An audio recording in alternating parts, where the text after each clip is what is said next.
তো ৬ নম্বর প্রশ্নে আমরা এখানে দেখতে পাচ্ছি যে উপরে এবং নিচে অনুসিদ্ধান্ত হয়েছে।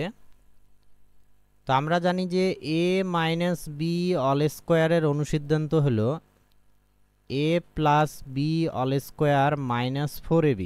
তো এখন a আর বির পরিবর্তে যদি আমরা এখানে x আর y বসাই তাহলে x মাইনাস ওয়াই অল স্কোয়ারের অনুসিদ্ধান্ত কি হবে? x plus Y all square minus হলো 4xy, অর্থাৎ a minus B all square সমান a plus B all square minus 4ab।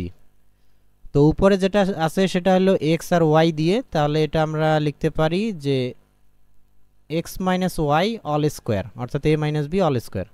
আর নিচে সরাসরি a আর b দিয়েই দেওয়া আছে, তো নিচেরটার পরিবর্তেও আমরা লিখতে পারি a minus B all square. তো দুইটায় a মাইনাস বি অল স্কোয়ারের অনুসিদ্ধান্ত দেওয়া আছে, একটাতে এক্স ওয়াই ব্যবহার করা হয়েছে আর একটাতে এ বি। এরপরে ভাগ। তো এখানে উপরে আর নিচে আমরা যেটা দেখতে পাচ্ছি দুইটায় একই রকম। এই দুইটা হলো a মাইনাস বি অল কিউবের সূত্র। তো একটু আগে যে আমরা অঙ্ক করলাম সেখানে আমরা দেখেছি যে a মাইনাস বি অল কিউবের দ্বিতীয় যে সূত্রটা সেটা হলো এটা X cube minus A cube minus B cube minus 3ab into a minus B. তো উপরে আছে এক্স আর ওয়াই দিয়ে, নিচে আছে এ বি দিয়ে। তো উপরেরটার পরিবর্তে আমরা লিখতে পারি তাহলে X minus Y all cube A minus B all cube, আর নিচে আমরা লিখতে পারি A minus B all cube. তো এরপর আমরা এখানে যা আছে তাই লিখব। ভাগের পরিবর্তে গুণ চিহ্ন দিব, পরের ভগ্নাংশটা উল্টে যাবে। A minus B all cube উপরে গেল আর নিচে আসতেছে হলো X minus Y all cube.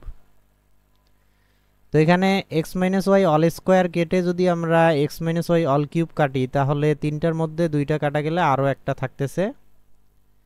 এখানে এ মাইনাস বি অল স্কোয়ার কেটে আমরা যদি এ মাইনাস বি অল কিউব কাটি তাহলে উপরে আরও একটা থাকবে এ মাইনাস বি। তিনটার মধ্যে দুইটা কাটা গেলে আরও একটা থাকে। তো উপরে আমরা পাচ্ছি কাটাকাটি করার পর এ মাইনাস বি, আর নিচে পাচ্ছি হলো এক্স মাইনাস ওয়াই। তো এটাই হবে আমাদের অ্যান্সার। তো আশা করি বুঝতে পারছো।